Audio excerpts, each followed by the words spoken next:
I'm Carol Novrit. I'm the administrator of the county's Health and Human Services Department. I just want to thank everybody for coming today. What a great venue we have. What a great breakfast we have if you haven't had it. But today you're going to hear such important information for each of you. The information we'll be sharing today is information that you will use in your communities. You'll be using them with your residents, with your families, and with the children in your communities. So this is vital information. It's information that I think not enough people know about programs that are available for people of all ages. Actually, the county has programs from birth to heavenly discharge, as we call it, and all ages in between. That's pretty assumptive. Yes, so as I look around the room, I see that everybody is a dignitary here pretty much. So if I introduced you all, it would take forever. So instead I'm going to ask you to introduce yourself, and I'm going to start with Freeholder Petillo. Sylvia Petillo, Freeholder. Carl Lazaro, Freeholder. George Graham, Freeholder. John Connolly, Sussex County Community College President. Steve Cutness, Business Administrator, Vernon. Jane Morse, Division of Health. Diane Friedberg, Division of Senior Services. Stephanie Petillo, Lafayette Township. Jean Crawford, Montague Township. Good morning, Greg Muller, First Assistant Prosecutor, Sussex County Prosecutor's Office. Good morning, Fred Hutchinson, Superintendent of Petillo Regional School District in Hampton Township. Good morning, Joanne Mullane, Paccon Borough Schools, Director of Curriculum and Instruction. Tony Grillo, Leslie Valley Staff. Ken Green, Superintendent of Newton Public Schools. Roger James, Superintendent of Hamburg School. Terrence? Detective Lieutenant Terrence Mulligan, Florida Township Police Department. Herb Yardley, Freeholder, Sussex County. Pete Svita, Chief of Police, Byron Township. Dave Frederick, Florida Police. Josh Ritzberg, Florida Mayor. Bill Close, Florida Township Manager. John Lamon, Lieutenant, Florida Police. Steve Levinson, Public Health Consultant, Township of Florida. Chief Pittenger? Steve Fedras, Animal Police. Manalmi, Marston Police. Steve Parr, Superintendent, Walton Valley. Russ Bandero, Superintendent, Vernon. John Drake, Sussex County Economic Development Partnership. Tammy Horsfield, Sussex County Chamber of Economic Development Partnership. Darlene Schremer, Acting Clerk, Franklin Borough. Rachel Beek, Board of Health Secretary, Franklin Borough. Maris Andres, Community Organizer for the Forward Franklin Alliance. Good morning, Jim McDonald, Health Officer for Sussex County. Good morning, Kenny Hall, Tennessee Township Deputy Mayor. Keith Smith, Mayor of Freedom Township. Bernie Rickson, Stanley First Management.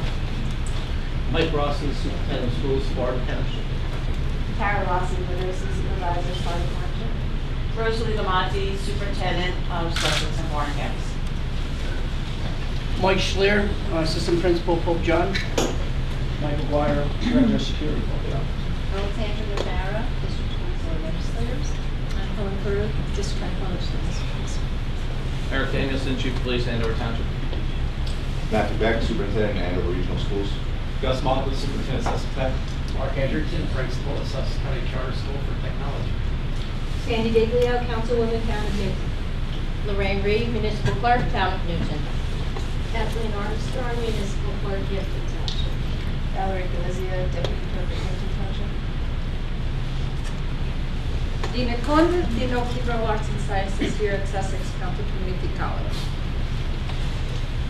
Janice McGovern, Andover Township Mayor. Diana Francisco, Andover Township Clerk Administrator. Linda Knott, Stillwater Township Municipal Clerk. Chief Spitaletto? Neil Spitaletto, Chief of Police, Florida Township. Nick Louisi, Sussex County Municipal Alliance Coordinator and Alcoholism and Drug Abuse Director. Christine Florio, Sussex County Division of Community and Youth Services. Joan Russo, Director of Social Services for Sussex County. We have a few people in the back. Let's start with Kristen. Kristen Turner, Youth Services Coordinator for Sussex County. I am Rachel Wallace, Director of Clinical Services at the Center for Prevention and Housing. Mike Richards, Chief of Community. Representing Director of Campus Safety and Security, Sussex County. Charlie Houston, Director of Facilities Operations, Sussex County Community College. Nick Capitanakis.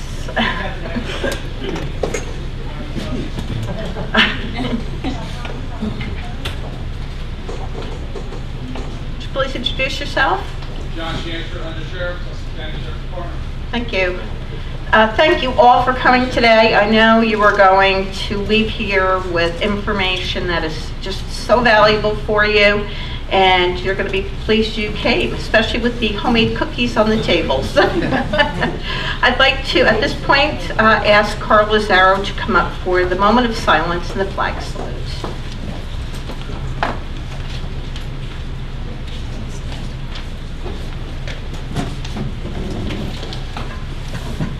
I'm Jonathan Rose of the year 2058. As you know, Jonathan has a computer business, and one of his clients went down late last night, and so he's been working all night and into the day to get the guy up and running, so he couldn't be with us today, so I'm your substitute. It's great to be here, and it's good to have you all here, and would you all please stand and join me in the salute to the flag. I pledge allegiance to the flag of the United States of America and to the republic for which it stands, one nation under God, indivisible, with liberty and justice for all. Thank you.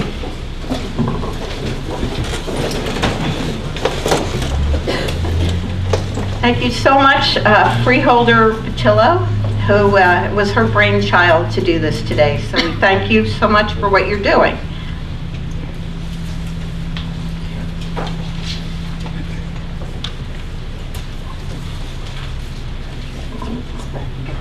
Excuse me. Thank you so much for coming. It's great to see this room filled. And I'd like to begin today by thanking Sussex County Community College for the lovely accommodations, Sussex County Chamber of Commerce for helping us find a sponsor. We greatly appreciate Skylands Risk Management, Inc. for sponsoring our forum and planning such a delicious breakfast. It's also a pleasure to have with us Chief Neil Petillo from Sparta, and of course, a special thank you to Carol Nobbert. I want you to make sure you know who she is, because she's going to be our contact person for a lot of the programs and the services that we have. She is the director of our Human Services Department, and I also like to thank all of our dedicated staff members that are with us today. Everyone here today holds an important position in our county. You are the public eye, and you have the opportunity to connect with people who are experiencing difficult times and who need services. And that is why this forum was organized. This morning, we want to acquaint you with the many services that we offer through our Human Service Department. Our staff members are excellent, well-trained, compassionate people who want to help you restore hope and meet the needs of our county residents. I would like to take a moment to explain the contents of your information folder. The things in here are very important to you.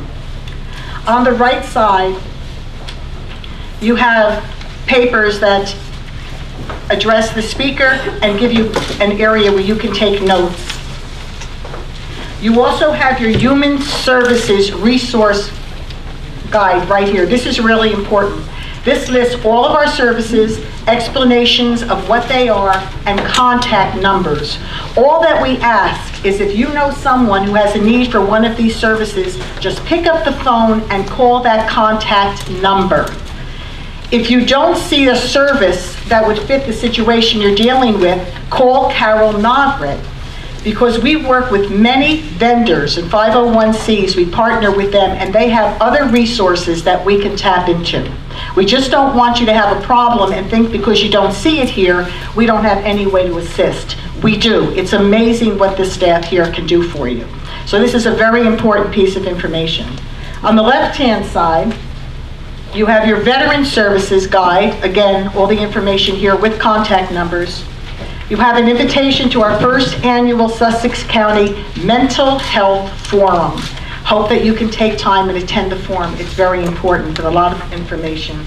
And last but very important is our evaluation form. We ask that you please be honest. We want to know if how we prepared this program is useful or not useful. And another important part of this evaluation is there something else you would like us to prepare and present? If there is another issue that you feel is really important, we would be happy to plan another forum to address that issue for you. Okay. As we all know, mental illness has once again taken center stage.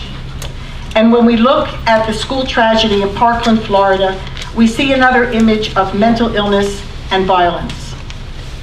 We have to ask ourselves, would things have been different if there were early intervention programs that could have helped Nicholas Cruz with the struggles that consumed his life? And we believe the answer is yes. Things could have been different if there were early intervention programs available. And we will be addressing that issue this morning as well. The program is set up with speakers and then a question and answer period, and Nick right here is going to have that cordless cordless microphone, so that if you just raise your hand, he'll come to you if you want to ask a question. For your convenience, we're trying to keep this short because I know many of you have to get back to work. But if you have other questions that you don't feel there is time to answer during the question and answer time, we're staying here after the program is over. You can stay, ask us any question, and we'll be happy to take care of any situation or answer any question that you might have. Okay. Now I would like to begin the program by introducing Christine Florio, the Director of Sussex County Division of Community and Youth Services.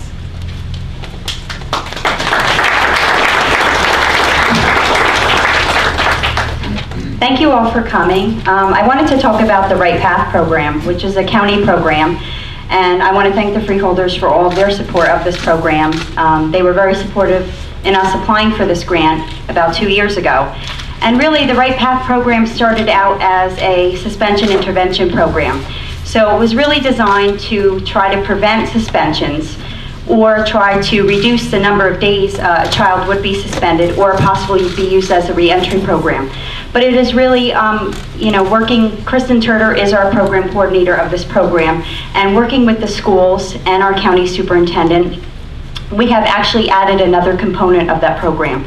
So Right Path is still designed to try to prevent suspensions, because the data shows once a child's suspended, the more likely they will continue to be suspended.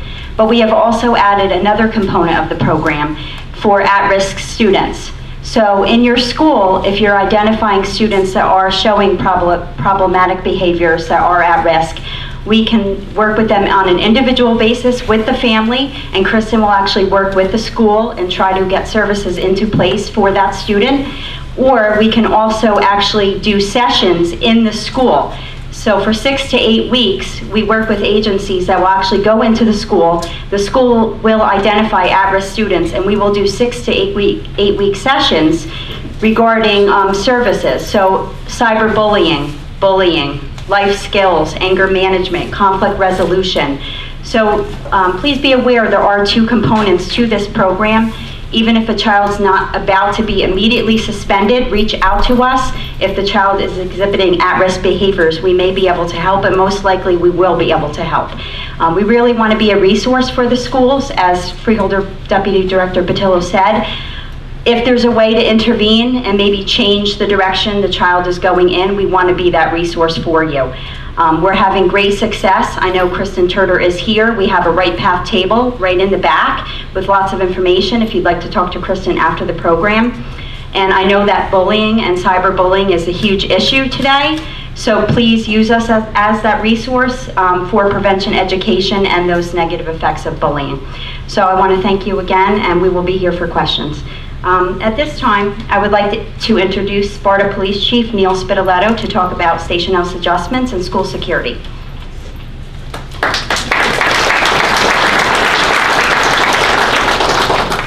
Good morning, and thank you all for coming this morning. As Christine said, I'm going to touch briefly on our station house adjustment program, which has been practiced in the state of New Jersey for quite some time, then touch briefly on school security issues as well.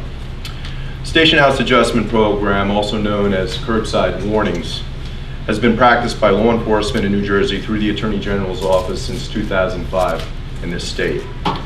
This program has typically been meant for first or second time juvenile offenders who have committed minor delinquency offenses. Such examples would be petty disorderly persons offenses, or ordinance violations. The purpose of these adjustments is to provide relatively immediate consequences to the juvenile offenders, such as community service, or to provide restitution to the victims as quickly as possible.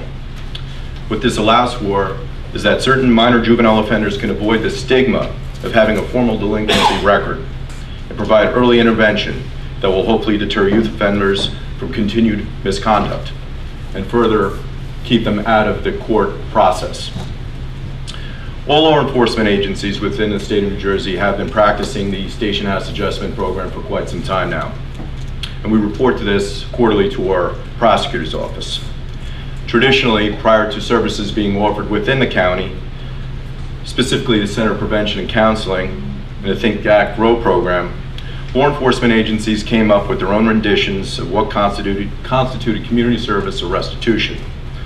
Some of these restitutions and renditions may have consisted of manual assistance by juveniles around police stations, such as washing cars, stenciling cones, cleaning up maybe around municipal buildings. Now, these may be appropriate adjustments for certain juveniles, but other juveniles require services with a lot more substance and guidelines to assist potential at-risk youth.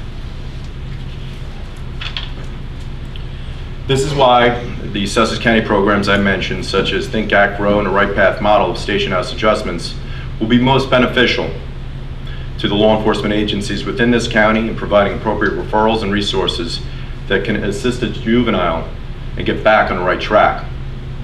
This process is really quite simple for us. All it does is constitute a phone call to our Right Path coordinator, Kristen Turner, in the back. Some of the processes that Christine already mentioned in this Right Path model can include a discussion scheduled at a particular school in lieu of suspension and the family being offered an array of local services, such as mobile response, family crisis intervention, comprehensive court referral programs, family intervention services, youth advocate programs, project self-sufficiency, or restitution compliance.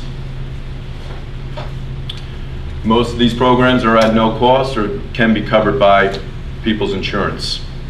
It would be up to the families themselves to choose the appropriate route for the juvenile to take or the youth to take. As always, with any successful program, parent or guardian participation and commitment is imperative. As a last resort, failure to participate in these programs or follow through on these commitments could result in a juvenile being formally charged with charges. Sussex County law enforcement agencies are fortunate to have these alternate resources accessible to us, not only for the use of Station House adjustments, but also the potential of averting a troubled youth from committing something more serious or sinister.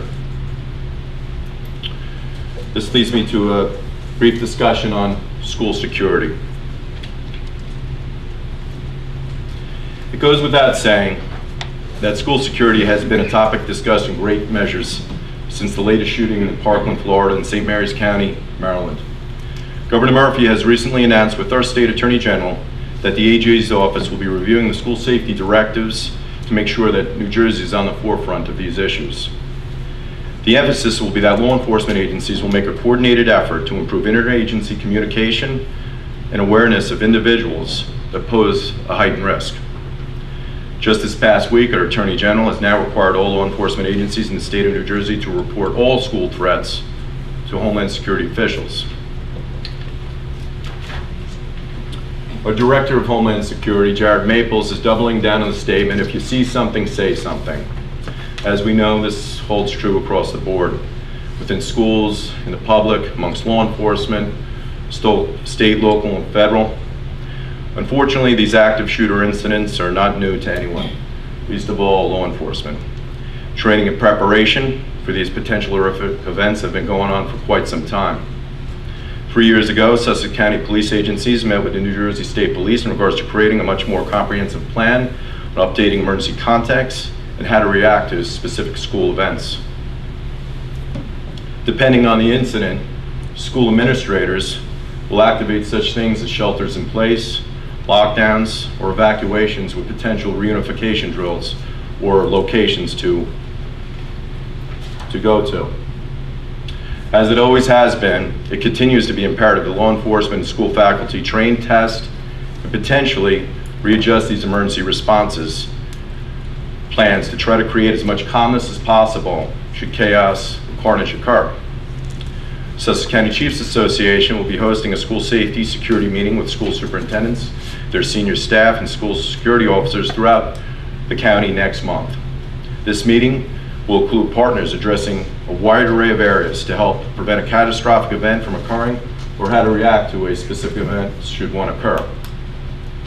This will include, but is not limited to, helping to identify and treat students in need of mental health, how to better target hardened specific schools and school grounds, and employ some of the latest technology to assist both faculty and first responders on how to react to an emergency incident.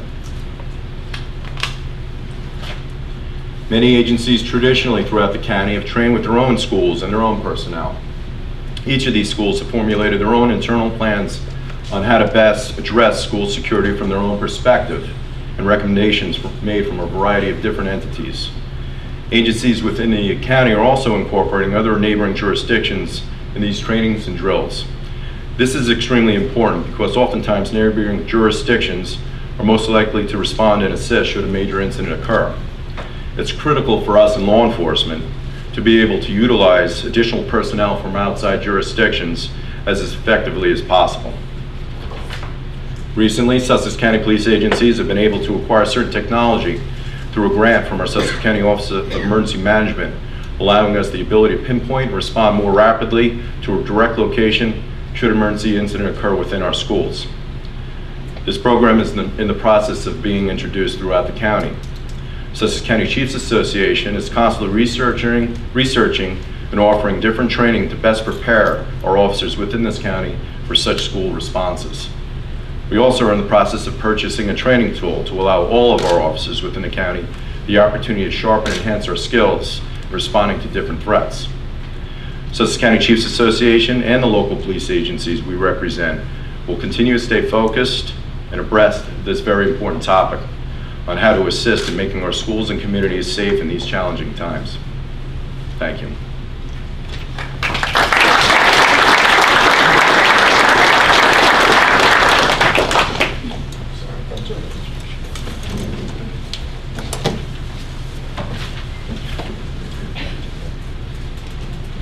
I'm now proud to introduce Nick Louisi from the Sussex County Division of Community and Youth Service Substance Abuse Municipal Alliance Coordinator. You want to take questions? All right, I'm sorry. I thought we were going to do that afterwards.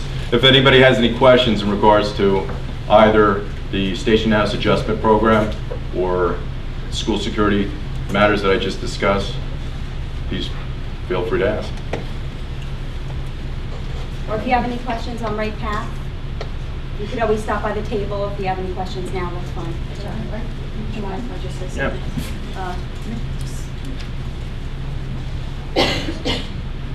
You know, when we look at the tragedies that are happening in the school, there's one thing in common that they all have, and that is that people saw there was a problem with that particular student that in the end felt so hopeless that went around taking other people's lives, in many cases his own. The Right Path program is really an excellent program for early intervention, as we were speaking about. If you identify a student that is having some type of behavioral difficulty, and we come in with the program, there are all types of resources and counseling, not just for the student, but for the family that's in crisis as well. And they could adapt to your needs. If that student wants to have that counseling in the school, it could be in the school. If they want to have it out of school, it could be out of school, and there's no cost. So it's important that you identify and then you refer and give us the opportunity to come in and to help those children that are experiencing some type of difficulty in school. That, from what I'm reading and what I'm seeing, it seems to be our first defense, is that early intervention. And we want to be a part of that solution, and we want to be a part of keeping everyone safe. So please get as much information as you can. There's the Right Path information there. And stay and talk to us. Give us a phone call if you have anything that you want to say. But please take seriously, and that's a grant, so it's already funded. And it is one way that we can really identify and hopefully stop anything happening from the future. I just want to say the reason why we went for the grant, it was very strongly presented to us that the data supported that suspensions was the early sign. There was the behavioral problems that went back as far as, I think we started high school, but we went back as far as 5th and 6th grade. So Christine and Carol had pursued this grant early before anybody else really had caught this data. And I was very proud that they did bring it to us, and they were very forceful about it. They said that this is really where we need to start. So please look very closely at this Right Path. It has a lot more legs to it than is apparent right from the beginning. Thank you.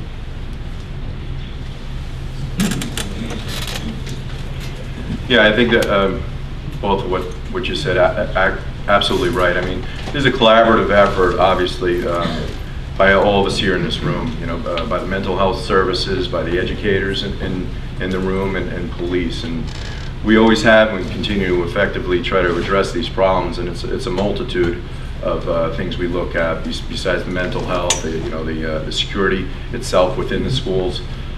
So we attack this from every angle. And if there's any questions for me afterwards, I'll stick around. But thank you. Thank you.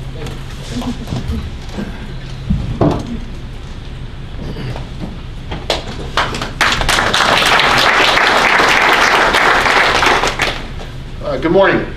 I'm not going to wear my glasses because I'm vain. But anyway, my name is Nick Louisi, and I am the Municipal Alliance Coordinator and the Substance Abuse Coordinator for the County of Sussex. My responsibility is that I oversee 2 grants that are related that come into the county. One is on the prevention side, the other is on the treatment side of substance use disorders. The first grant I'm going to discuss is the Municipal Alliance Program. You may have heard of it. You don't know what it is. You know that there's funds available, but you don't know how to do it. That's where I come in. What it is, the Municipal Alliance Program was begun in 1989 with the passage of the Chapter 51 statute through the state legislature. It's a grant given to all the communities in the state, or made available to all the communities in the state of New Jersey, to do prevention programming within the communities. It started out as a grassroots type effort for prevention programming, and it's kind of grown into more evidence-based program focus, and with a mix of community programming as well. It's a matching grant.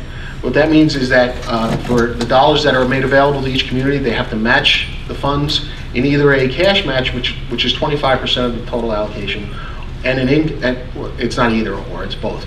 25% cash match, 75% in-kind contributions from the communities.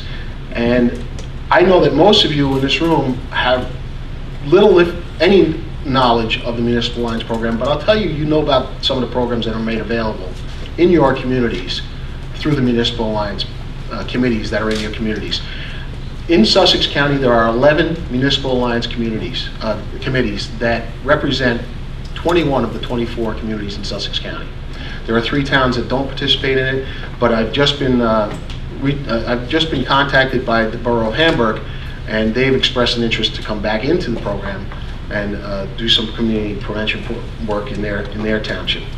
The committees consist of volunteers and professionals from within those respective communities. We have school personnel, we have police personnel, we have committee volunteers from the community who work on these committees and put together a plan to provide programming for everybody from the cradle to the grave, so to speak, regarding prevention work. There are a mix of, like I said, evidence-based programming, prevention programs, and community programs in each of these alliance groups. We have approximately 100 programs that we do each year through the Alliance plan. Some of the examples of the program, you may have heard of these. If you do, just shake your head and tell me, yeah, I've heard of it. Hidden in Plain Sight in some of our communities through the Center for Prevention and Counseling. Boys Council and Girls Circle programs is provided. The Sussex County Girls on the Run is another program. The Walk to Change the Face of Addiction, that's held in Franklin. We help fund that. Peer leader programs. If you've heard of the LEAD program, we help fund the supplies for LEAD programs in many of the communities. If you know of Project Graduation in your high schools, we help fund those. Red Ribbon Weeks, you've heard of Red Ribbon Weeks in the schools, we help fund some of those. Footprints program, we have one program called the Teen Canteen that's done in Ogdensburg. It's one of our more successful programs for outreach for middle school youth. Pass Along Service Corps from Pass It Along. Drug trend updates we do in many of our communities, and we also have a couple other programs, positive alternative groups, and we fund some WISE programs for seniors. So we mix it up. We try to get as many programs out there as we can with the limited amount of funding that we have. Most of the funding is used to supplement some of the programs. We don't fund them 100%. We couldn't possibly fund all of them 100%, but we use the funding to supplement those programs. If you haven't heard of the Municipal Alliance, now's a good time to reach out to me to get more information. I've seen a couple of people who identify themselves as municipal clerks. You've heard of me because I send you an email every year for your resolutions. But we are in the schools, we're in the communities. We try to be in as many places as we can. We have a very dedicated group of volunteers for each one of our Alliance programs who are committed to providing the best they can with the funds that they get. That's the Municipal Alliance program. The other program I'm responsible for is what we call the Chapter 51 grant. That is a grant that provides funds through the Division of Mental Health and Addiction Services from the state, and that funding is used for a variety of services approved by the division and the county through the RFP process. It gives funding for residents who don't have insurance or the ability to pay for treatment services when it comes to substance use disorders. The level of services that we provide include detox programs, short-term residential programming, substance use disorder treatment, intensive outpatient treatment, halfway house services, and recovery support services. A part of our Chapter 51 programming helps to administer and support the CLEAR program in Sussex County. You've all heard of CLEAR. Some of the funding for CLEAR comes directly from the county through the Chapter 51 program. In 2017, 644 Sussex County residents received services through the Chapter 51 program. So it's a very active, very hard-working program. We do reach out to many people. If you know of anyone who has an issue with substance use disorders and cannot afford to pay for it, does not have insurance to pay for it, you can reach out to me and we'll see to it to get them into some kind of level of care that's appropriate for them. We have 5 providers that do 6 programs for us. Those providers include Capital Care of Stanhope, the Center for Prevention and Counseling of Newton, Turning Point Housing in Patterson, Freedom House in Clinton, and the Daisy in Sussex County, the Domestic Assault and Sexual Intervention Program in Sussex County. They all receive funding from us for substance use treatment services. And that's an outline of the things that I'm responsible for in the county. If you have any questions, I'll be happy to answer them, either about the Municipal Alliance or about Chapter 51. I'm right here for you, okay? If you have any questions now or later, I'll be sticking around, okay? All right, it's my pleasure now to introduce Joan Russo from the Division of Social Services. She's the director. Thank you.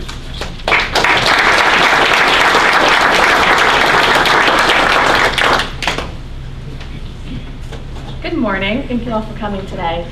I just wanted to talk briefly about some of the programs that we have that you may hear about, if you have children coming to you that, maybe to the nurse's office, we've had this happen that said, we haven't had any heat. That's where our agency comes in.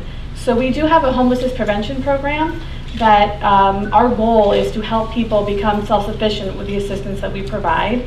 Some of that is back rent assistance to avoid homelessness, utility bills such as electric, oil, gas, security deposits to legal and affordable housing, and short-term stays for the homeless people who just need you know, a few days to get back up on their feet again, and then they come into us and we can assess the situation.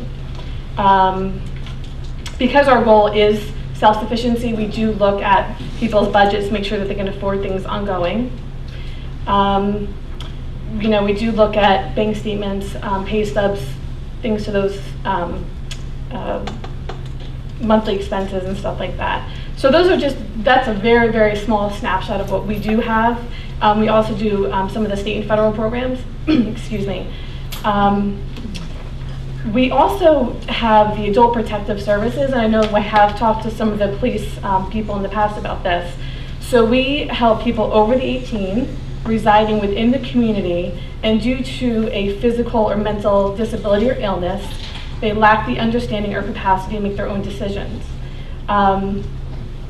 The goal of this program is to help the person in their home as much as we can, and if we can't for some reason, we will work with them with either getting an aid or going into a home, nursing home.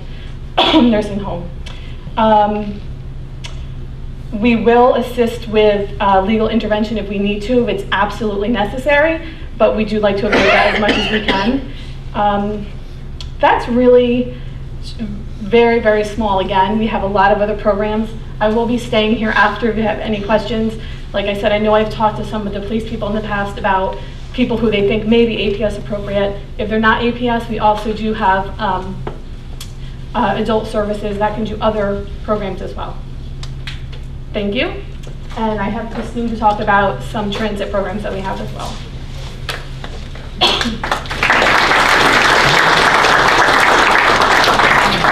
So over on the table, over there, we do have a Skylands Ride bus stop sign, and we also have brochures. They're in your folders, also on the table of Skylands Ride. And if you get a chance, stop and see the sign. One of the things that we're trying to work on is to get bus stop signs throughout the county to try to get awareness of Sussex County Skylands Ride. And really make sure residents know how important this service is. So Sussex County Transit has been providing services for over 35 years. And I know a lot of times I do go to a lot of meetings, a lot of our residents do not know about the services. And actually Carol has the sign. So we provide approximately 113,000 rides each year to Sussex County residents. We drive a combined total of approximately 750,000 miles of county roads each year. We offer a public connect services on a deviated fixed route system from 5 a.m. to 6:45 p.m. Monday through Friday, and 8 a.m. to 3:45 p.m. on Saturdays. We also provide demand response rides. So if you know someone in your town that needs a ride directly to a facility, which is curb to curb, it has to be scheduled in advance. We also have demand response rides as well for residents. We also provide for Sussex County veterans. We go to the 3 main VA hospitals, Lyons, East Orange in New Jersey, and Castle Point in New York. So if you have any questions, I'm here as well. Please, if you need more brochures for if you'd like to put them in your municipal building or your police department or your school, I can always get you more brochures, and we'll be happy to answer any questions later. Or if you have anything now for Joan or myself, we'll take questions now. Okay, thank you. I'd like to reintroduce Freeholder Deputy Director Petillo.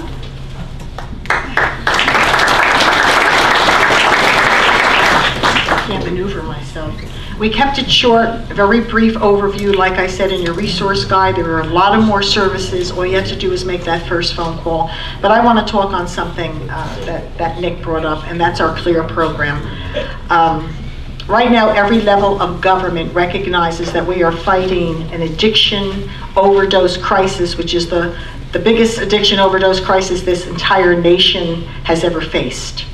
They're predicting that in the next 10 years, we will lose another 500,000 people because of overdoses from heroin and legal to illegal drugs.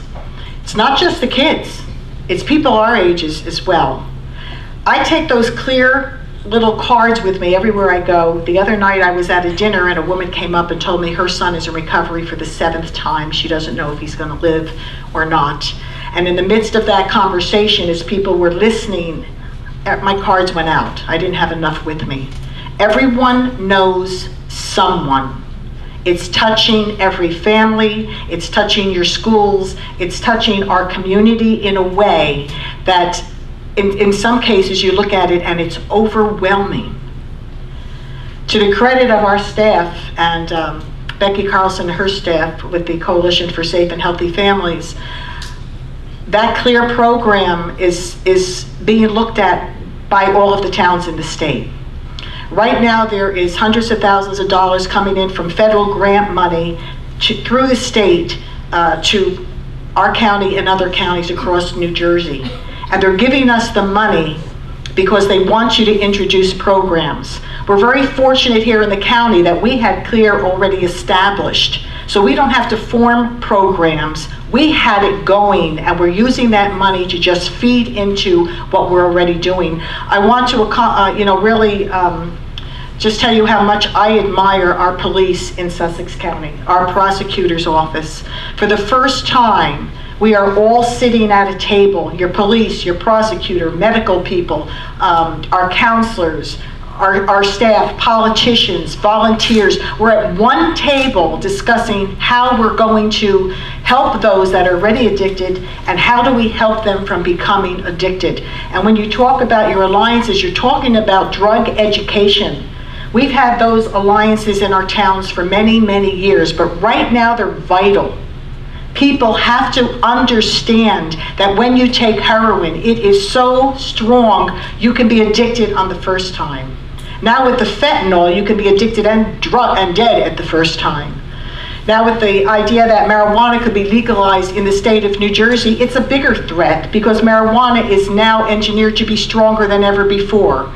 And it comes in different forms, liquid forms that can be 80 to 100%. So it seems that no matter what we do, everything is working against us.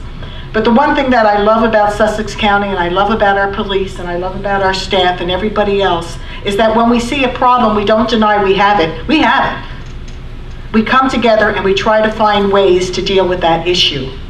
So please, if you know anyone, carry some cards, pass them out. You will be surprised how that one card can travel. It's all about getting the information out, because for most people, they begin to realize there's a problem, or they begin to realize they need help when they're facing a child or a spouse or a friend that is just overdosed. And now all of a sudden, it's an emergency situation. What do I do?